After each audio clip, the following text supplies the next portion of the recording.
అందరికీ నమస్కారం. చాలా మంది మిత్రులు నాకు ఫోన్ చేసి ప్రశాంత్ గురించి అడుగుతూ ఉన్నారు. నేను చెప్పేది ఒకటే, ప్రశాంత్కి ఏమీ కాదు. ప్రశాంత్ చట్ట ప్రకారం బయటకు వస్తాడు. చట్టం మీద గౌరవంతో ఉన్నాడు. తను ఎక్కడికి పారిపోలేదు. పారిపోయాడని చెప్పి రకరకాల థంబ్నెయిల్స్ పెట్టారు. అది చాలా బాధేసింది. దాని తర్వాత ఏంటంటే, ప్రశాంత్ ఎలాంటి వాడో 4 నెలలు ఒక హౌస్లో ఉండి చూశాను. వాడు చాలా మంచి కుర్రాడు. ఓకే, వాయిస్ తోటి చిన్న చిన్న ఆ గెలిచాను అనే ఆనందం ఒకసారి మనిషిని డామినేట్ చేయొచ్చు. ఏంటి, నేను అందరినీ కలవాలి, నా వాళ్ళందరూ వచ్చారు, ఇలాంటి పరిస్థితులు కొన్ని ఉంటాయి. అటువంటి పరిస్థితులు కొంచెం ఎక్సైట్మెంట్ ఫీల్ అయ్యి ఉండి తను పొజిషన్లో ఆ ర్యాలీలో పాల్గొన్నాడు. కానీ తనకు తెలియదు, కొన్ని తను హౌస్లో నుంచి స్టూడియో నుంచి బయటకు రాకముందే కొంతమంది కంటెస్టెంట్ల కార్లు అద్దాలు పగలటం ఇవన్నీ జరిగినాయి. అది చాలా బాధాకరం. కానీ నేను అనేది అది ఆ విషయం ప్రశాంత్కి తెలియదు. బయట ఎవరో అభిమానులు ఎవరో వాళ్ళు చేశారు. చేసింది ఎవరైనా సరే జరిగింది చాలా పెద్ద తప్పు. అలా ఎప్పుడు చేయకూడదు. ఎవరి అభిమానులైనా కానీ ఈ కార్లు అద్దాలు పగలగొట్టాలి. ఏమొస్తుంది? లోపల ఫ్యామిలీలు ఉంటారు, తల్లిదండ్రులు ఉంటారు, అమర్ వాళ్ళ ఫ్యామిలీ ఎంత బాధపడి ఉంటారు. ఎంత బాధపడటం కాదు, ఆ టైంలో వాళ్ళు ప్రాణాలు అరిచేతిలో పెట్టుకొని ఉంటారు. ఇలాంటివన్నీ చాలా తప్పండి. అది ఎవరైనా సరే, అభిమానులు కావచ్చు, అభిమానుల రూపంలో ఉండి కావాలని చేసిన వాళ్ళు కావచ్చు, దాన్ని తీవ్రంగా ఖండిస్తున్నాను. ఇంకో విషయం ఏంటంటే, ప్రశాంత్ గురించి నేను ప్రతిసారి మాట్లాడాల్సిన అవసరం లేదు. ప్రశాంత్ ఇష్యూ అయిన మొదటి గంట నుంచి ఈ క్షణం వరకు ప్రశాంత్ విషయంలో ఏం జరుగుతుందో ప్రతి ఇన్ఫర్మేషన్ నాకుంది. సో కాబట్టి నేను ప్రతిదీ ప్రూవ్ చేసుకోవాల్సిన అవసరం కూడా నాకు లేదు. ఎందుకంటే వాడికి నేనేంటో తెలుసు, నాకు వాడేంటో తెలుసు. ప్రశాంత్ చట్టాన్ని గౌరవించే వ్యక్తి. చట్టాన్ని గౌరవించి చట్ట ప్రకారం తను బయటకు వస్తాడు. అది రేపు ఖచ్చితంగా ప్రశాంత్ బయటకు వస్తాడని ఎక్స్పెక్ట్ చేస్తున్నా. రేపు కాకపోతే ఎల్లుండి కాకపోతే మండే. ఎందుకంటే ఇది చట్టానికి లోబడినటువంటి అంశం కాబట్టి, చట్టాన్ని మనందరం గౌరవించాలి కాబట్టి ప్రశాంత్ నేరస్తుడు కాదండి. ప్రశాంత్ క్రిమినల్ కాదు. చట్టాన్ని అతిక్రమించారనే ఒక నెపం మోయబడ్డ వ్యక్తి. అది అతిక్రమించాడో లేదో గౌరవ జడ్జి గారు నిర్ణయిస్తారు. డెఫినెట్ గా ప్రశాంత్ నిర్దోషిగానే బయటకు వస్తాడు. ప్రశాంత్ గురించి మీరు ఎవ్వరు కూడా వర్రీ అవ్వాల్సిన అవసరం లేదు. వాళ్ళ నాన్నగారు, వాళ్ళ బావగారు, వాళ్ళ కుటుంబ సభ్యులు కంటిన్యూస్ గా నాతో టచ్ లో ఉన్నారు. అంతా కూడా కంట్రోల్లోనే ఉంది.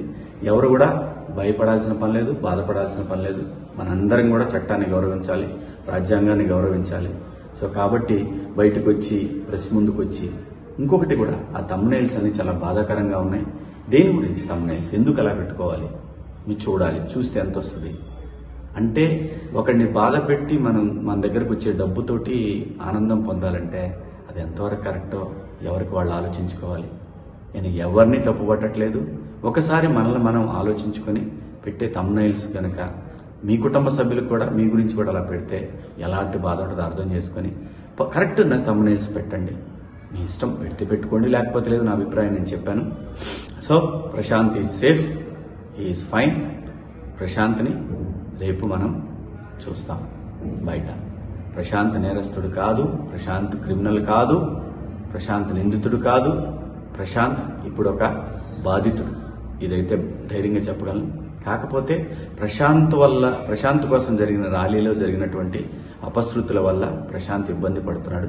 ఇది భవిష్యత్తులో కూడా ఎలాంటి పునరావృతం కాకుండా ప్రతి వాళ్ళు, అభిమానులైనటువంటి వాళ్ళు ఆలోచిస్తారని ఆశిస్తూ, సో ఈ 3 రోజుల నుంచి కూడా నేను నిజంగా హౌస్ నుంచి వచ్చాను కాబట్టి ఇంకా అది మా మైండ్లో నుంచి పోలేదు. మీకు ఎవరికి అర్థం కాదు. కొంచెం ఆ ఇది ఉంటుంది. నేను తట్టుకున్నాను, కానీ ఆ వయసుకి ఆ పిల్లలు తట్టుకోలేరు కాబట్టి కొన్ని ఆ ఇబ్బందులు కూడా ఉన్నాయి. సహృదయంతో మీరు అందరూ అర్థం చేసుకుంటారు. నిన్ననే యావర్ని కలిశాను. మొన్న నైట్ యావర్ని కలిశాను. కలిసింది ప్రతిదీ చూపించుకోవాల్సిన అవసరం లేదండి. చూపించాల్సిన అవసరం లేదు. ప్రతిదీ మనం ఇప్పుడు హౌస్లో ఒక గేమ్ కోసం వెళ్ళాం, అక్కడ స్నేహితులు అయ్యాం. ప్రతి విషయంలోనే ఇన్వాల్వ్ అవుతారని ఆశించడం కూడా అది కరెక్ట్ కాదు. కానీ ఒక మనిషికి ఇబ్బంది అయినప్పుడు వాడు నా మిత్రుడైనా కాకపోయినా సరే కాజ్ జెన్యున్గా ఉంటే నేను శివాజీ అక్కడ ఉంటాడు. సో దాని గురించి అందరూ ప్రశాంతంగా ఉండండి. Prashant is safe, you are fine. ఎందుకంటే వాళ్ళిద్దరూ నాకు బిడ్డలు లాంటి వాళ్ళు. ఖచ్చితంగా మా స్నేహం కలకాలం ఉంటుందని నేను ఎక్స్పెక్ట్ చేస్తున్నాను. సో మీ అందరికి కూడా బిగ్ బాస్ హౌస్లో మీరందరూ కూడా మమ్మల్ని ఎంతో ఎంకరేజ్ చేసి ఈ పొజిషన్కి తీసుకొచ్చిన మీ అందరికి కూడా పేరు పేరున ధన్యవాదాలు తెలుపుకుంటూ, మీడియా మిత్రులకు కూడా కొంచెం సంయమనం పాటించండి. కొంచెం యూట్యూబర్స్ అందరికి కూడా నా విజ్ఞప్తి ఏంటంటే సోషల్ మీడియాలో కొంచెం సంయమనం పాటించండి. దీనివల్ల ఏమీ రాదు. సరైన కంటెంట్, సరైన కథ ఉంటే చిన్న సినిమా అయిన పెద్దగా ఆడుద్ది. మీరు సరైన కంటెంట్ ఇస్తే ఖచ్చితంగా చూస్తారు.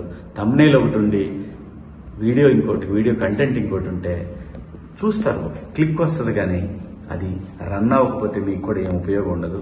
ప్లీజ్ దయచేసి కొంచెం సంయమనం పాటించండి. మీ ఇంట్లో వాళ్ళు కూడా ఇలాగే ఇబ్బంది పడతారు కదా. సో దయచేసి అందరం బాగుండాలి, అందులో మనం కూడా ఉండాలి అని అనుకుంటే అందరం బాగుంటాం.